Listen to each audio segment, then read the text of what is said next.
Good morning mga ka-farmer. Follow up tayo ngayon sa ating pinapalinis. Ayan, malinis na.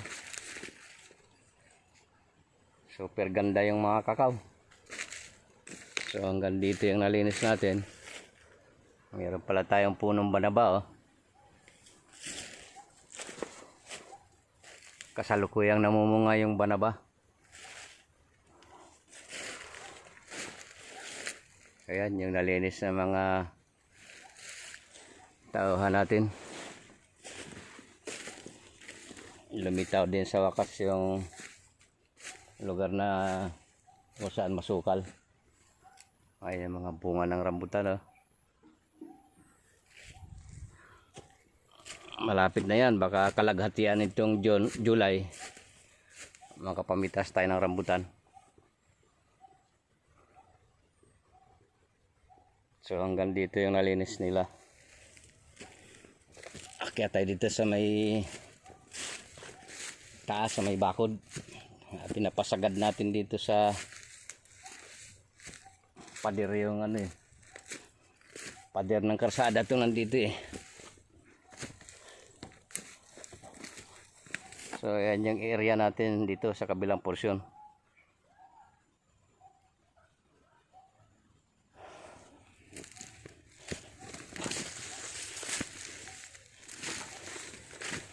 Ito, ayan yung pader ng karsada.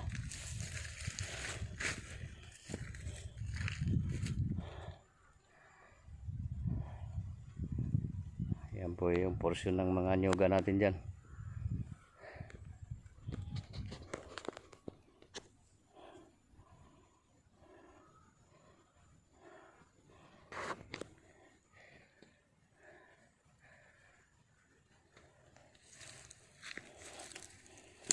So baybayin natin dito sa pader. Ito, meron din tayong rambutan dito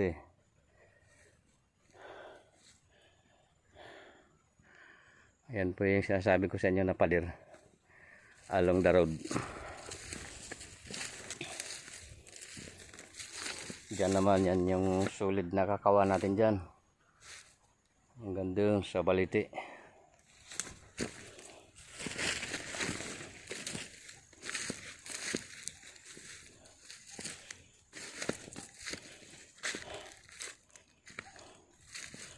Dito naman yung gulpo natin na sagingan.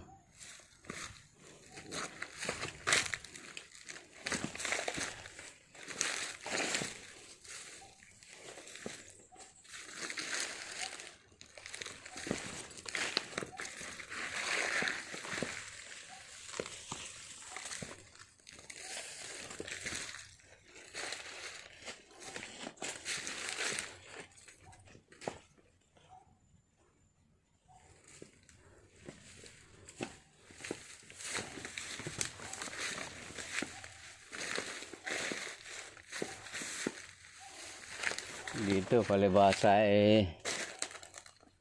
kanlong na ng mga saging, hindi masyadong nagkadamo. Pero dito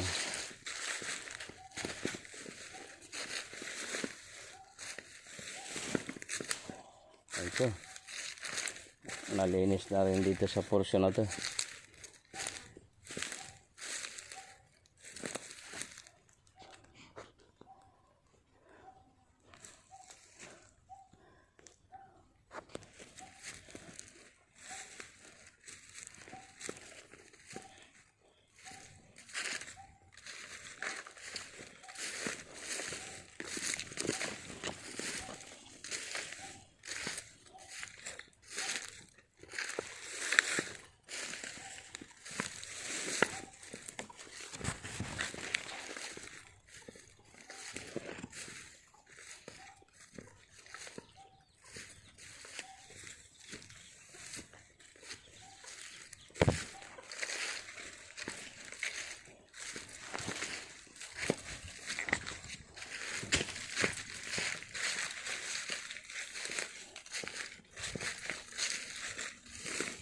Medyo mabagal nga lang mga ka-farmer pagka yung tabas lang ng kalawit.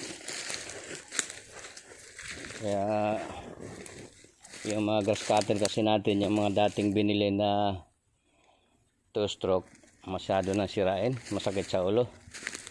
Kaya plano natin bumili tayo ng ng 4-stroke.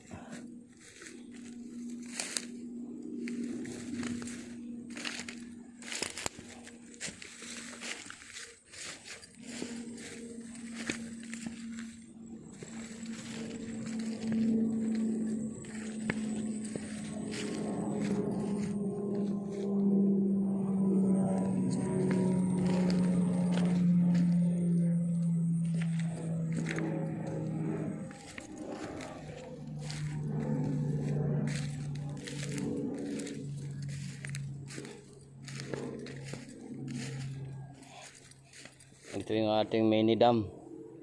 Medyo konti pa rin ang tubig. Hindi kasi consistent ang ulan natin ngayon. Bagamat nagdidilig din siya sa mga halaman, pero hindi ba walang siyam-siyam.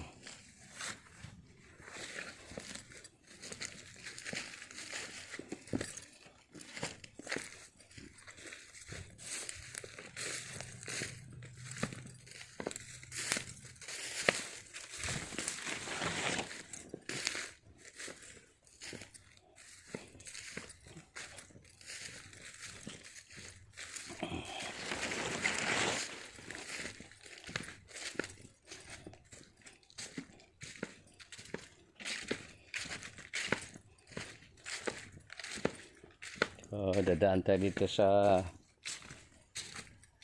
Kakawan.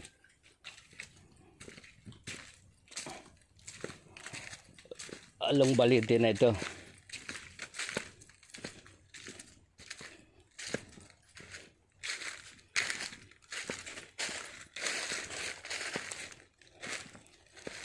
Ayan po, makikinis na yung bunga ng kakao. Pero baka ipa-spray ko din muna to. Pero pagka bulaklak pa lang, bawal mag-spray sa kakao. Kasi maaring aalis yung pollinator. So, dito na tayo sa porsyon ng balite.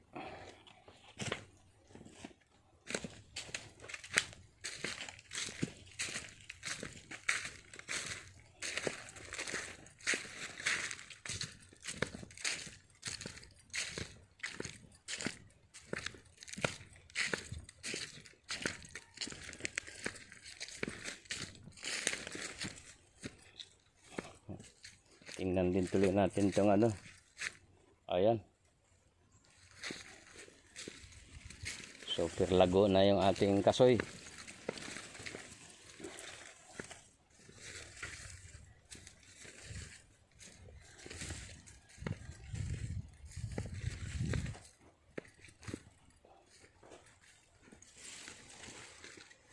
Nako, hindi nakita ng mga tauhan ko. Yung punla natin ng mangga, naglusutan na sa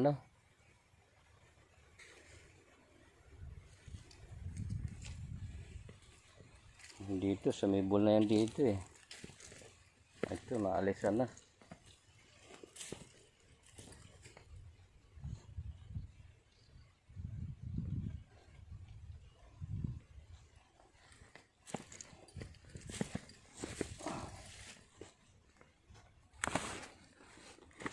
So, alisan natin yung porsyon na may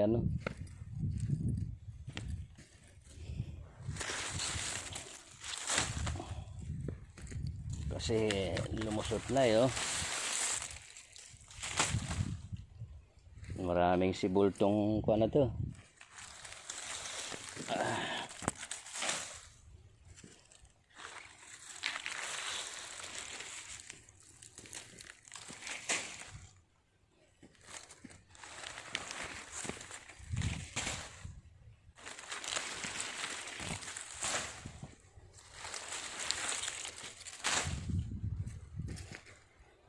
So makita nyo ngayon yung actual na pagbubukas natin dito sa ito yung una dito sa kabilang dulo na to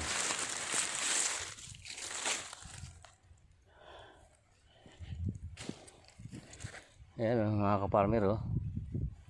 Kaya dahan-dahan lang natin alisin tong ano nito.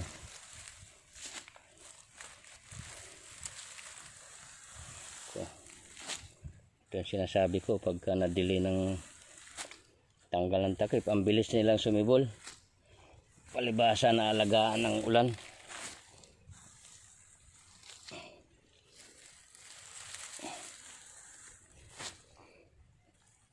Ito na mga kaparmer oh.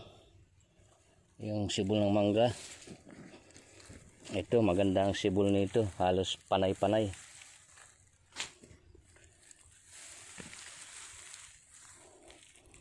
So dandahanin lang natin. Pwede kasi silang maano.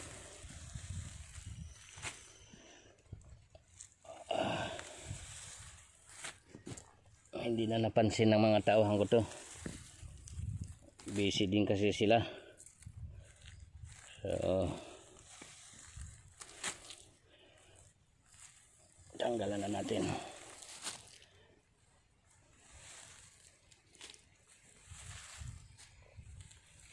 Marami pong maging sibol nito.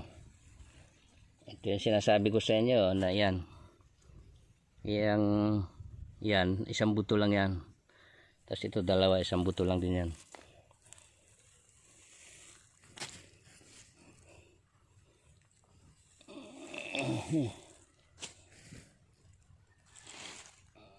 So dito hanggang dito yung ano.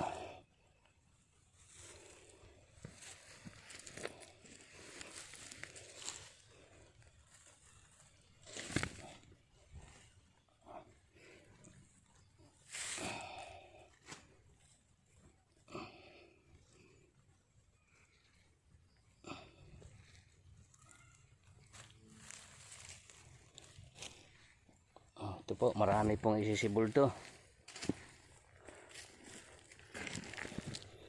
Kasi unang bukas pa lang to. 10 araw, lalabas lahat yan.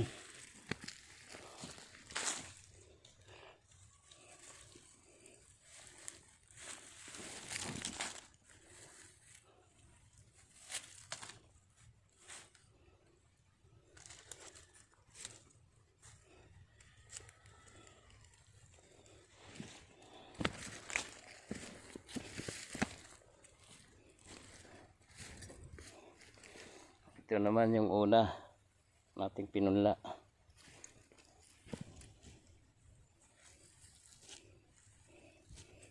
Within 10 days makita natin ito, lalabas lahat to. Mas marami to. Ayan oh. May ilan na nabali.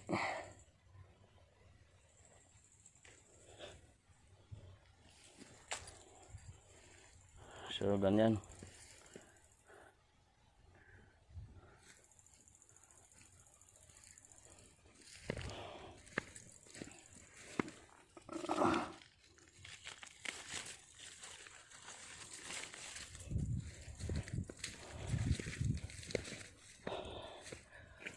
Ayan yung langit. Mukhang uulan na naman to. Tamang-tama lang sa pagtatanim natin ng halaman.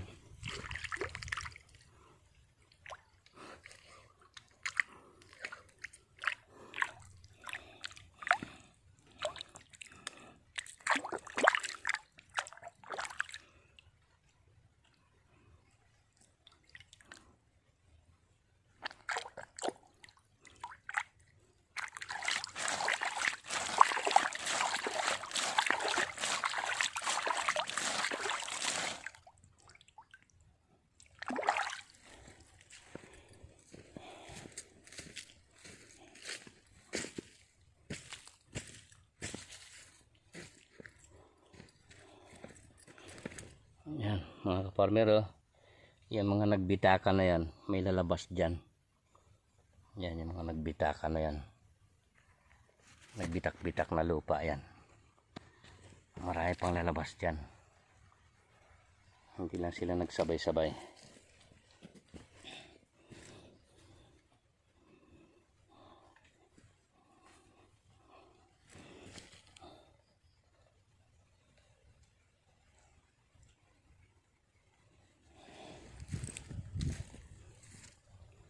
Yan. daming sibol yan. Ang buti napansin natin. Madali kasing mabali ang ganyang kamura. Meron din tayong ayan oh, naputol. Nakapulupot na siya sa dayami. Medyo na-delay yung ating ano. Konting delay lang naman yung pagtanggal natin ng takip.